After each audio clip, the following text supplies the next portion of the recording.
Hey guys, I hope आप लोगों ने पिछला वीडियो देखा होगा और प्रैक्टिस भी आपने गूगल शीट पे किया होगा। तो इससे आपको एक बेसिक लेवल ऑफ कंफर्ट तो गूगल शीट में आ गया होगा, जिससे कि आपको पता चलता होगा कि इंटरफेस पे आपको क्या-क्या दिखता है, इसका क्या-क्या यूज होता है, इन सब मेनूज में क्या-क्या होते हैं, क्या-क्या किया जा सकता है। आप थोड़े से हैंड्स ऑन हुए होंगे। तो आज हम लोग बात करेंगे लॉजिकल ऑपरेटर्स की। लॉजिकल ऑपरेटर्स मतलब ग्रेटर दैन और इक्वल टू, लेस दैन और equal to, not equal to.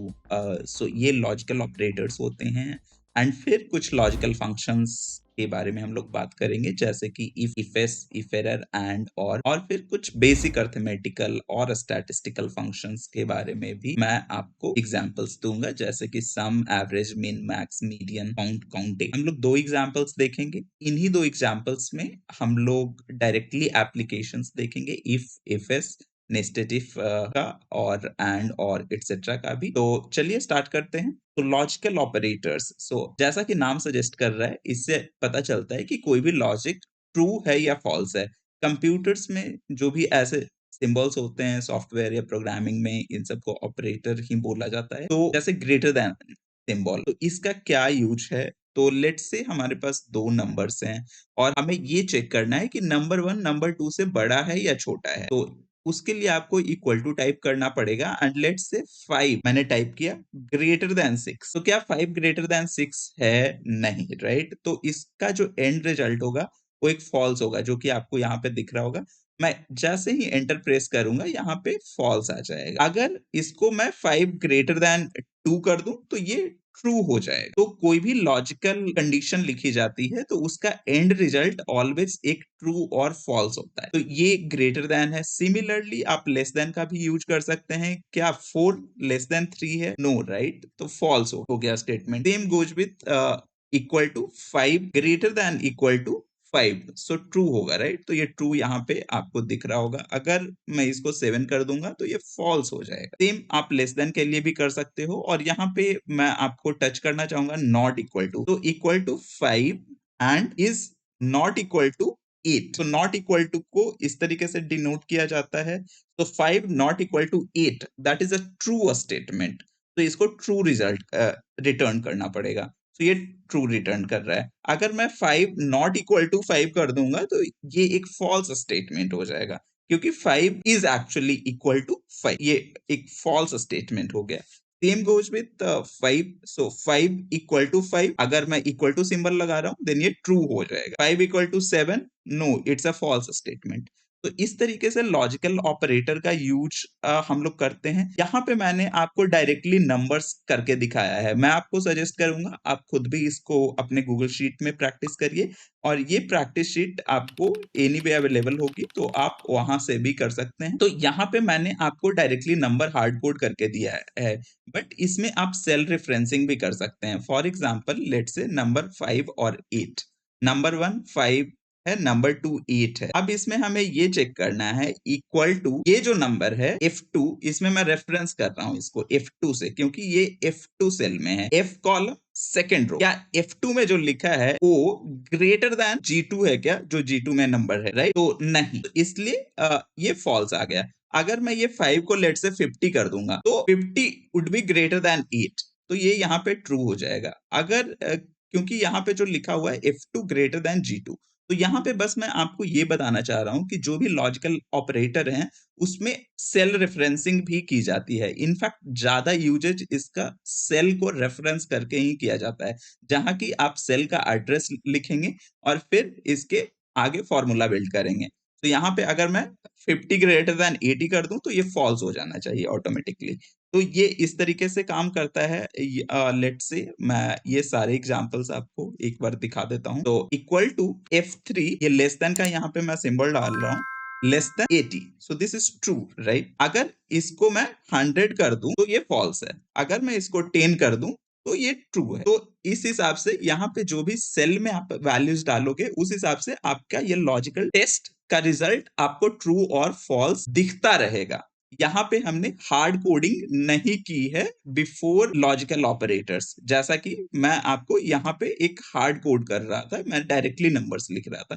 यहाँ मैं सेल को रेफरेंस कर रहा हूँ, ठीक है। So equal to this greater than equal to 80 no, right. But अगर इसको मैं 50 कर दूंगा तो ये ट्रू हो जाएगा। ग्रेटर तो नहीं है बट इक्वल टू की condition satisfy. Similarly equal to this F5 is less than equal to 80, right, जो कि G5 में है। So this is a true, so end result would be true. Similarly equal to F2 में 50 है, is this not equal to 80? Yes, right, मतलब true. Same equal to 50 equal to 80, no, तो ये false हो। तो इस तरीके से लॉजिकल ऑपरेटर्स का यूज किया जाता है और इन कंडीशंस का यूज इफ फंक्शंस में, जो लॉजिकल फंक्शंस होते हैं, उसमें काफी एक्सटेंसिवली यूज किया जाता है। तो चलिए अब मैं आपको लॉजिकल फंक्शंस के ऊपर लेके चलता हूँ। तो हम लोग 3 बेसिक लॉजिकल फंक्शन है, इफ एरर एंड कई एक बार हम लोग कंडीशंस भी चेक करते हैं कि मल्टीपल कंडीशंस, मल्टीपल लॉजिक, उसके लिए एंड और का यूज करते हैं। और ये कुछ अरिथमेटिकल फंक्शंस हैं या स्टैटिस्टिकल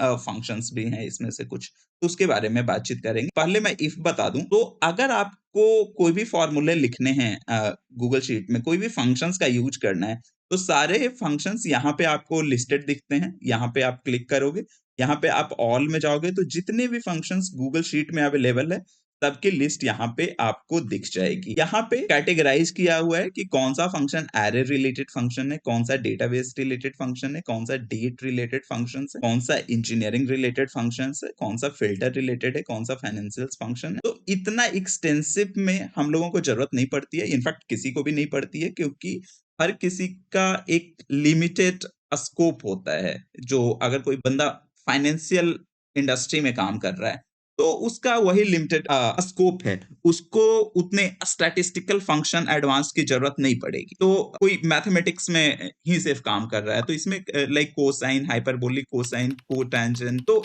ये सब फंक्शंस की यूजुअली जरूरत नहीं पड़ेगी किसी फाइनेंस वाले बंदे को। सेम मैथ वाले को फाइनेंस की उतनी जरूरत नहीं पड़ेगी।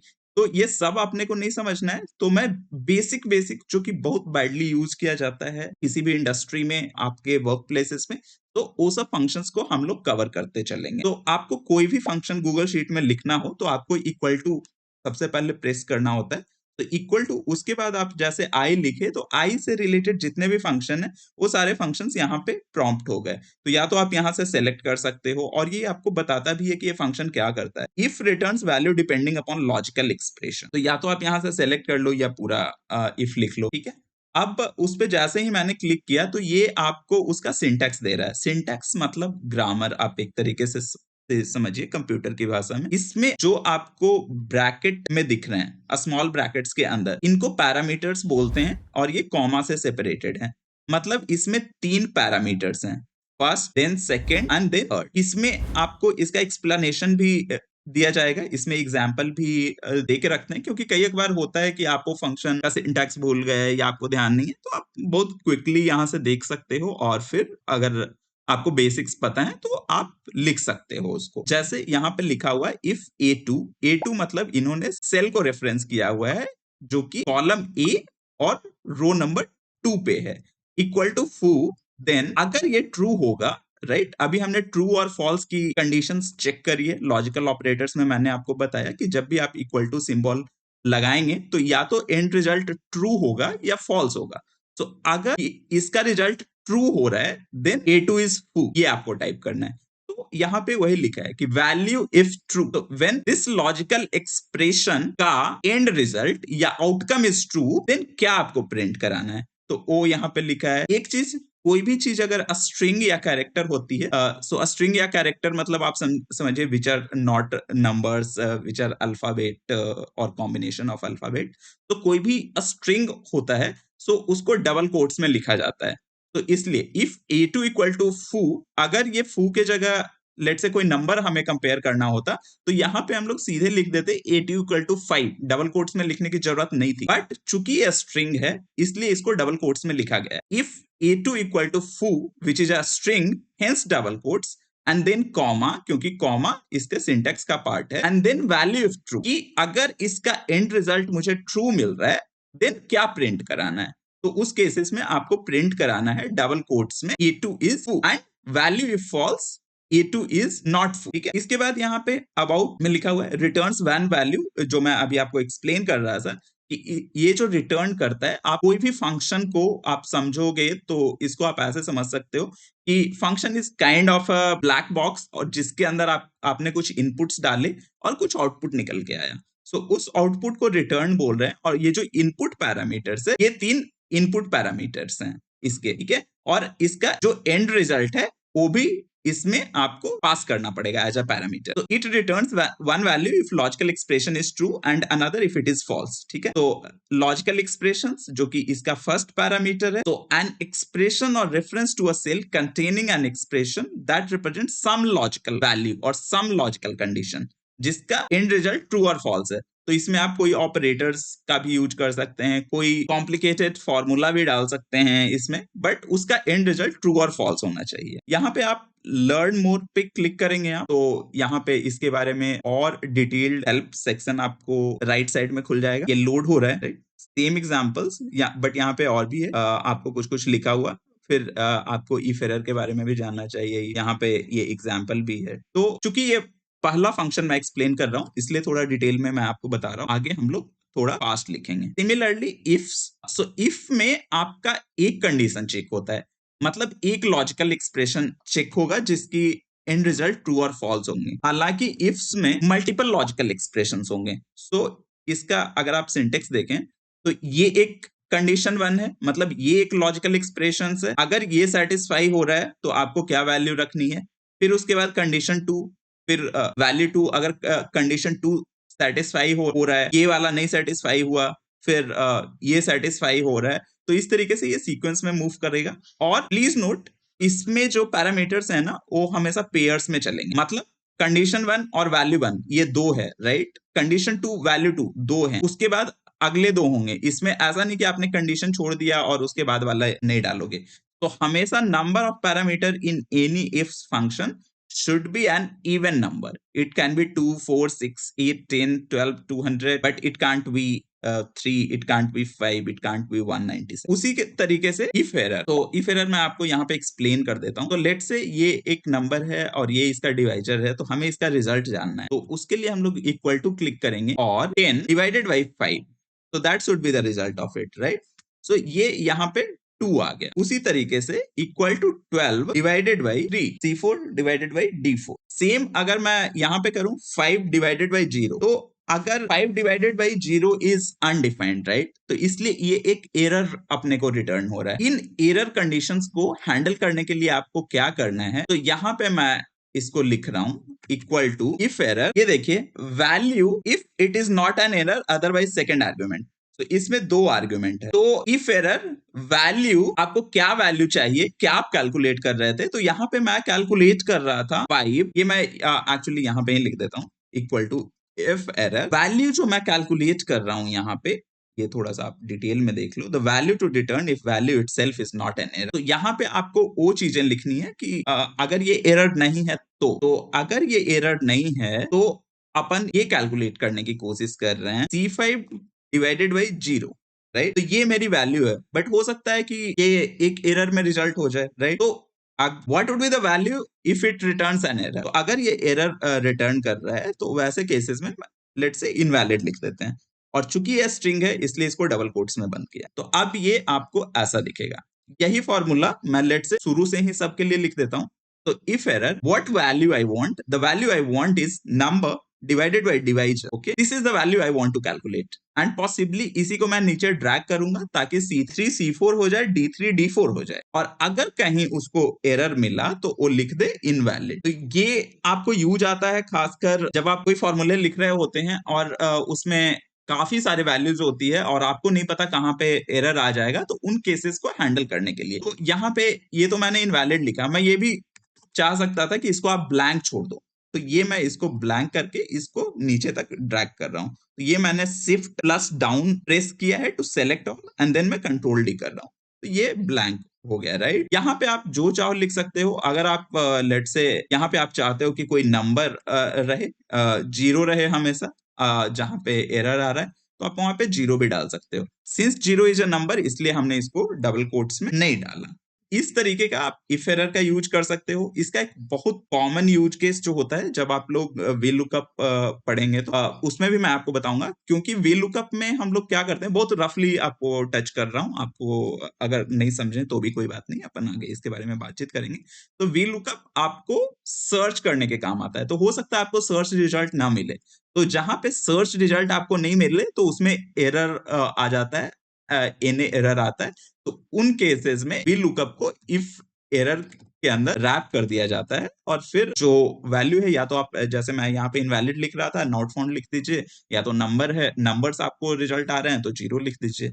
तो इस तरीके से इसका यूज किया जाता है। अब अपन चलते हैं सीधे इस एग्जाम्पल पे, और इसमें हम लोग इफ आपको बताया इफ का यूज देखेंगे, इफ्स का यूज देखेंगे, और नेस्टेड इफ भी देखेंगे। तो ये एक स्टूडेंट का मार्क्स है जिसमें ये स्टूडेंट के नाम से उसने क्या स्कोर किया है, एंड इसमें पासिंग मार्क 50 है। तो पहले अपने को ये जानना है कि क्या ये स्टूडेंट पास, इसमें पास और फेल प्रिंट करना है अपने को। पासिंग मार्क 50 है तो ये फेल है, राइट। ये 72 है तो ये बंदा तो पास है, ये फेल है। बट अपने को ये मैनुअली नहीं लिखना है, अपने को ये फॉर्मूले से लिखना है, इसलिए मैं इसको डिलीट कर रहा हूं। तो यहाँ पे मैं इक्वल टू इफ का यूज करूंगा। यहाँ पे क्या कंडीशन है कि अगर स्टूडेंट का स्कोर 50 से ज्यादा है देन वो पास। तो यहाँ पे if this student sorry B3, या तो B3 मैं आपको बाद में करके दिखाता हूँ। यहाँ पे स्टूडेंट का स्कोर 45 है, राइट। तो 45 is greater than equal to 50 then, right. ये एक लॉजिकल एक्सप्रेशन मैंने लिखा कि 45 ग्रेटर है या इक्वल टू 50 है क्या, तो इसका एंड रिजल्ट ट्रू या फॉल्स होगा।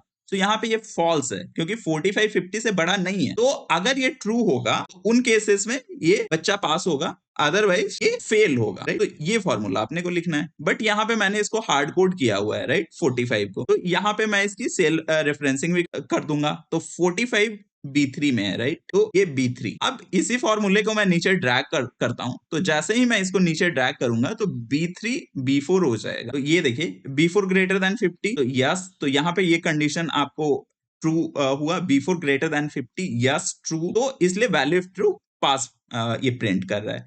उसी तरीके से ये फेल है, ये पास है।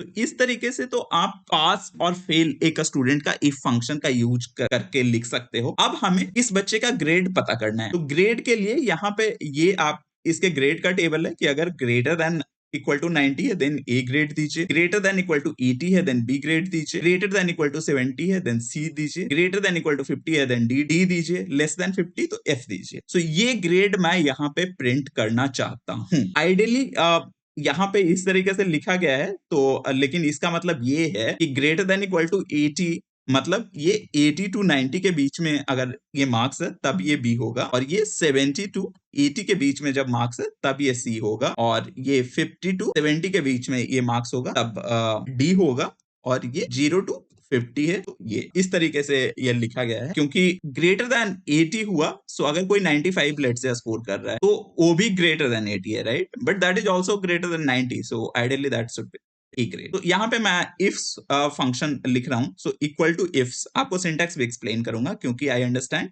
अपन ने पहले उतना डिटेल में नहीं कवर किया था, थोड़ा देर पहले जब मैं आपको ये एक्सप्लेन कर रहा था। तो द फर्स्ट कंडीशन, तो यहाँ पे ये पेयर्स में चलेंगे। आपको पहली कंडीशन लिखनी पड़ेगी। अगर पहली कंडीशन मीट हो गई देन द फर्स्ट वैल्यू। तो यहाँ पे जो पहली कंडीशन मैं चेक करना चाहूंगा वो मैं चेक करना चाहूंगा कि ये नंबर जो स्टूडेंट स्कोर कर रहे हैं वो 90 से बड़ा है क्या। मैं ये नहीं चेक करूंगा कि वो 50 से बड़ा है, क्योंकि 50 से बड़े 70 भी होंगे, 80 भी होंगे। तो रादर मैं इसको एक्सक्लूड करते चला जाऊंगा एक सीक्वेंस में। मतलब इस अगर 90 से बड़ा कोई नंबर स्कोर कर रहा है देन उसके लिए ये फंक्शन रन होके क्लोज हो जाना चाहिए कंडीशन 1 में। अगर ये कंडीशन नहीं सेटिस्फाई हो गया देन ये कंडीशन 2 के लिए मूव करेगा। तो इसलिए जो फर्स्ट कंडीशन मैं लिख रहा हूं कंडीशन 1 को आप एक लॉजिकल एक्सप्रेशन भी बोल सकते हैं जिसका एंड रिजल्ट ट्रू और फॉल्स होगा। तो if condition 1 is this score is greater than equal to 90, ये फर्स्ट वाला, अगर ये ट्रू हुआ देन आप ए प्रिंट करोगे, ठीक है। ये तो पहली कंडीशन हो गई। अगर ये ट्रू नहीं हुआ, ठीक है, यानी फॉल्स हुआ,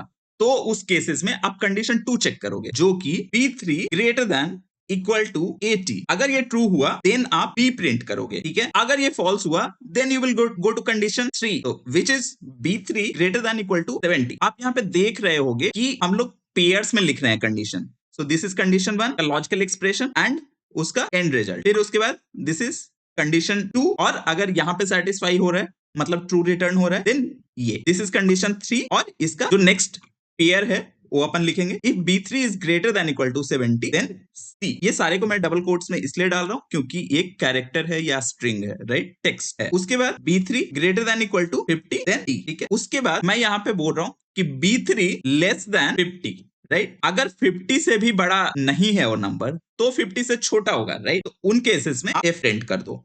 तो this kind of satisfies like all the condition, और इसको मैंने शिफ्ट डाउन किया है और नीचे मैं इसको कंट्रोल डी से ड्रैग कर रहा हूं। आप चाहते तो यहां से भी ये प्लस आइकन को भी इस तरीके से ड्रैग कर सकते थे। आप यहाँ पे देखो 45 यानी कि F less than 50, 72 C grade greater than 70, 70 to 80 के बीच में, राइट, 38 फेल, 90 A, ठीक है। यहाँ पे एक चीज मैं आपको और भी करके दिखा देता हूँ। सेम ही फॉर्मूला मैं यहाँ पे कॉपी कर रहा हूँ और यहाँ पे मैं लिख रहा था यहाँ तक जो कंडीशन है हमारी कि B3 is greater than 50 then D। उसके बाद क्या, उसके बाद हमें नहीं पता, लेट्स से। तो मैं यहाँ पे इस तरीके से भी लिख सकता हूं, चूंकि कोई भी कंडीशन का एंड रिजल्ट ट्रू और फॉल्स ही होता है, तो यहाँ पे मैं लिख सकता हूं उसके बाद कुछ भी मिल जाए आप इसको ट्रू कंसीडर करो और इफ रिटर्न कर दो। तो आप इसको इस तरीके से भी लिख सकते थे। तो ये तो हो गया आपका इफ फंक्शन। मैं एक बार वापस से आपको इफ्स का सिंटेक्स दिखा देता हूं। Returns the value depending upon multiple logical expressions. तो इसमें हमने काफी सारे लॉजिकल एक्सप्रेशंस यूज किए, राइट। काफी सारे condition, greater than 90, greater than 80, greater than 70। The first condition to be evaluated, this can be Boolean number. यहाँ पे आप इक्वल टू का भी कंडीशन डाल सकते हो, इसको रेफरेंस भी कर सकते हो। फिर इसका हेल्प सेक्शन है। अब ये जो इफ फंक्शन है ना, ये आई गेस 3-4 साल पहले आया था।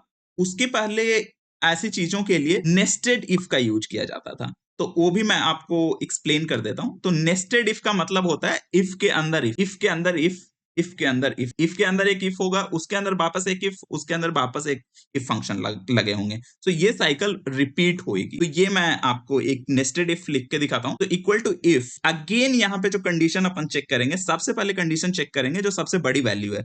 अगर मेरे को जो स्टूडेंट का मार्क्स है 90 से बड़ा मिल गया तो ग्रेड ए आप प्रिंट कर दो। But what happens if student के मार्क्स 90 से ज्यादा नहीं है, तो उन केसेस में आपको यहाँ पे लिखना पड़ेगा फॉल्स की कंडीशन, क्योंकि यहाँ पे तो B3 इज ग्रेटर देन 90 नहीं हुआ, राइट। तो अब आप यहाँ पे एक और इफ लिख देते हैं कि अगर ये कंडीशन नहीं सेटिस्फाई हो रहा है then please check the next condition, next logical condition.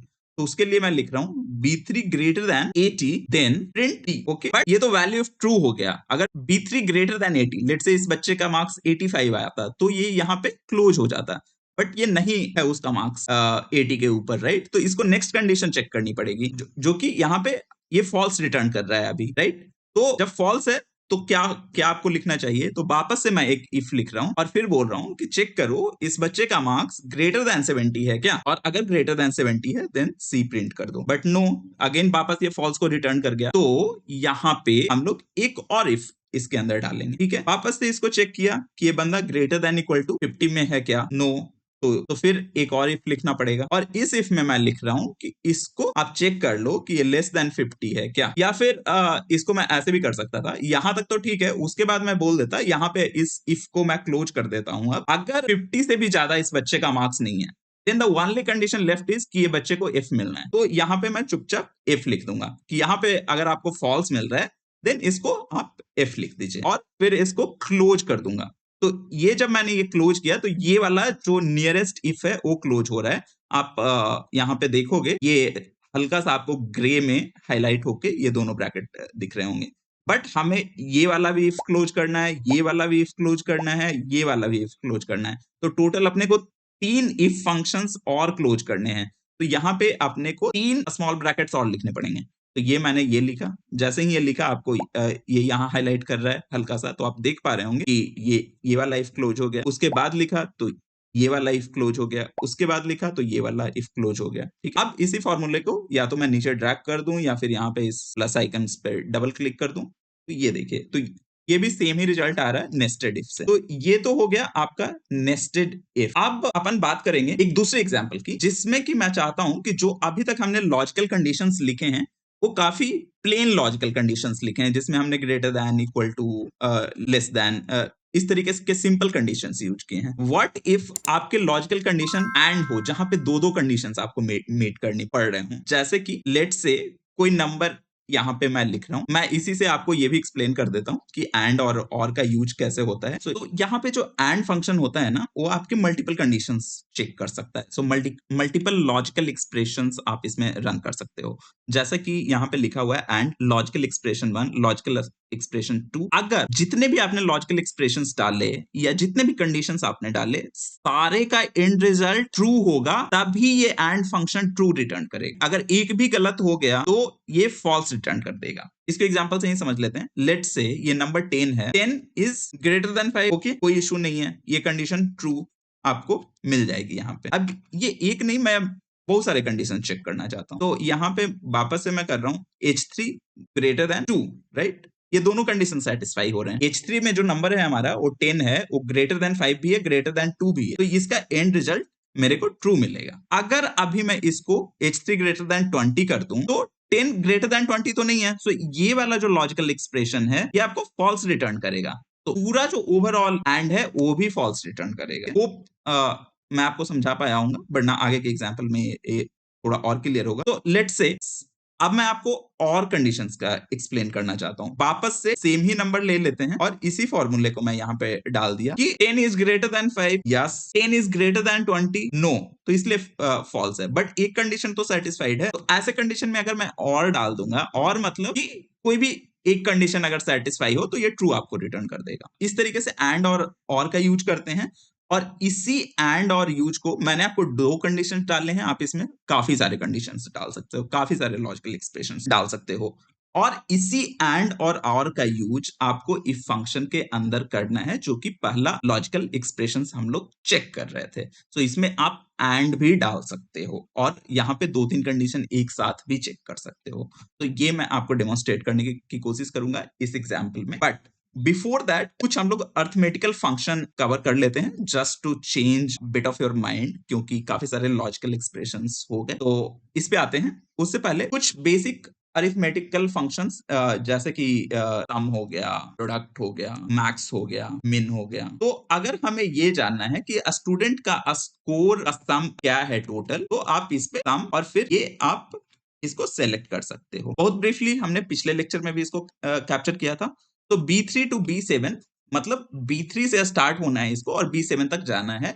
आप यहाँ पे कलर भी देख सकते हो, B3 टू B7 का जो कलर है और यहाँ पे जो सिलेक्टेड है उसका कलर मैच कर रहा है। तो एक तरीके से आपको विजुअल रिप्रेजेंटेशन दे रहा है कि आप किसका सम कर रहे हैं। तो दिस इज अबाउट सम। अगर अपने को जानना है कि मैक्सिमम नंबर कितना आया है इस एग्जाम में, तो अपन मैक्स फंक्शन का यूज कर सकते हैं। So equal to max maximum value in a numeric data set. तो इसमें जो मैक्सिमम नंबर है वो अपन सेलेक्ट कर लिए। ये आपको 90 बता रहा है कि 90 is the maximum marks. Similarly आप मिनिमम मार्क्स भी चेक कर सकते हो। तो यहाँ पे इक्वल टू मिन, सो ये मिनिमम मार्क्स इज 38, जो कि सुनील को आया है। कुछ काउंट रिलेटेड भी फंक्शन है कि लेट से मुझे ये जानना है कि कितना काउंट है, the number of numeric values in a data set. इसमें कितने नंबर्स हैं, तो 5। वैसे तो इसमें नंबर और टेक्स्ट नहीं मैप्ड है, तो आपको फर्क नहीं पड़ेगा। एक और फंक्शन होता है काउंट ए, तो the number of values in a data set. इसको मैं थोड़ा आपको इस तरीके से बताता हूँ। ये एक डेटा सेट है, ये भी एक डेटा सेट है, right. So this is a mix of a data set जिसमें कि टेक्स्ट भी है, नंबर भी है। तो अब मैं काउंट करूंगा। So count the number of a numeric values in a data set. तो ये सिर्फ नंबर जो इसमें से हैं उसको पिक करेगा। तो ये B10 टू B19 में 5 नंबर है, ये बता रहा है, ठीक है। अगर मैं काउंट ए यूज करूंगा तो कितने वैल्यूज हैं, it will include all the text, तो ये 10 रिटर्न करेगा।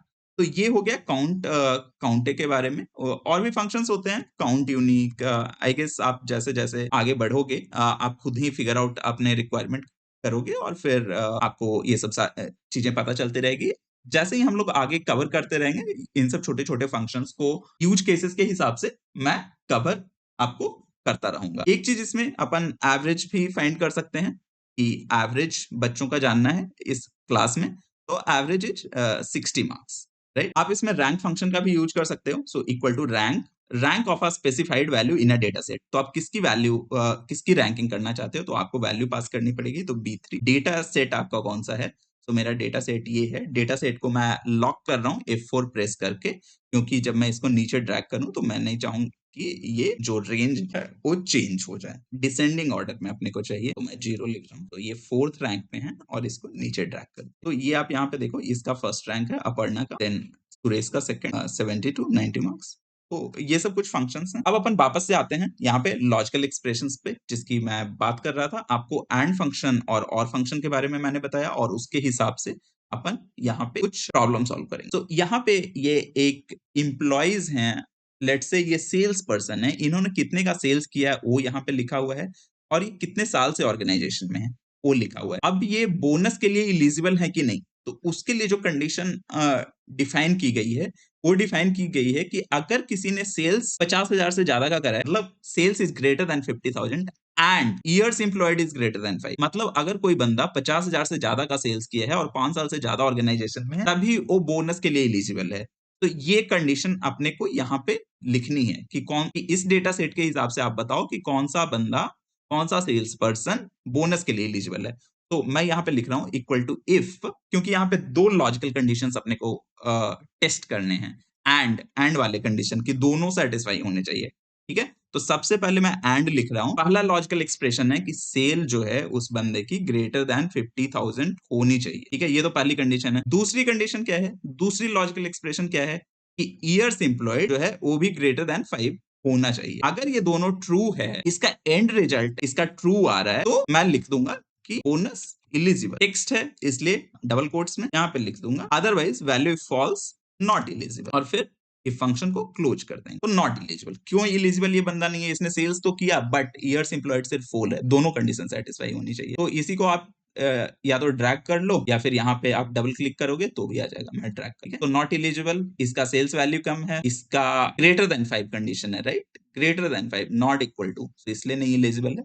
This is bonus eligible, this is eligible. Same let's do with another example. तो यहाँ पे जो कंडीशन है बोनस इलिजिबिलिटी की, वो है कि eligible for bonus when sales is greater than 80,000 और years employed is greater than 6 years. मतलब या तो कोई भी बंदा एक भी कंडीशन पूरा कर रहा है, मतलब उसने सेल्स 80,000 से ज्यादा का कर दिया तो भी उसको बोनस मिलेगा, या वो ऑर्गेनाइजेशन में 6 साल से ज्यादा एम्प्लॉयड है तो बोनस के लिए इलिजिबल हो गया। तो इक्वल टू, वापस से मैं एक इफ फंक्शन लिख रहा हूं, if this is greater than 80,000, ये दो कंडीशंस अपने को चेक करनी है एंड एक और कंडीशन चेक करनी है, right, either of them gets satisfied. So, or this is greater than 80,000. So this is the first logical expression, comma, logical expression 2 is greater than 6. ठीक है, देन अगर ये ट्रू है तो फिर मैं लिख दूंगा bonus eligible, otherwise value false not eligible. ठीक है, ये बोनस, इसी को मैं नीचे की तरफ ड्रैग कर दे रहा हूँ। तो ये बोनस इलिजिबल है, क्यों? क्योंकि इसने 85,000 का सेल किया है। ये बोनस इलिजिबल नहीं है क्योंकि इसने सेल्स भी नहीं किया, ईयर्स एम्प्लॉयड भी ग्रेटर देन 6 तो नहीं है, इक्वल टू 6 है, ग्रेटर देन, अगर ये 7 मैं यहाँ पे कर दूं तो ये इलिजिबल हो जाएगा, right. Same here, years employed नहीं सेटिस्फाई हो रहा है और सेल्स भी इसने 80 के नहीं करे, इस हिसाब से यहाँ पे ये जो कंडीशन है, आप चाहो तो ये जो हमने और कंडीशन रखी है ना, इसका ट्रू और फॉल्स क्या रिजल्ट है, आप चाहो तो इसको मैं यहाँ पे कॉपी कर दे रहा हूँ, तो इक्वल टू ट्रू, राइट, और इसी को मैं यहाँ पे नीचे लेट से ड्रैग कर दिया। तो वही सेम चीज आप देखो, जहां जहां ट्रू हो रहा होगा वहां वहां बोनस इलिजिबल है, जहां जहां फॉल्स है वहां पे ये नॉट इलिजिबल है। तो आप इसको खुद से प्रैक्टिस करना, ये प्रैक्टिस सीट आपको अवेलेबल रहेगी, आप प्रैक्टिस करिए, गेट्स हैंड्स ऑन। थोड़ा सा अगर आपने पहले यूज नहीं किया है तो थोड़ा सा परेशानी होगी, बट ये सब एक बेसिक बिल्डिंग ब्लॉक बनेगा आपके लिए आगे, तो इसको प्रैक्टिस करना बिल्कुल जरूरी है। आप चाहो तो और एग्जाम्पल भी सोच सकते हो, खुद खुद का डेटा सेट बना सकते हो और फिर ये सब फॉर्मूले लिखने की कोशिश कर सकते हो, तो इससे आप बेटर हैंड्स ऑन होंगे इस पे और ज्यादा कंडीशंस को आप कैटर कर। आज के वीडियो के लिए इतना ही था। Thank you.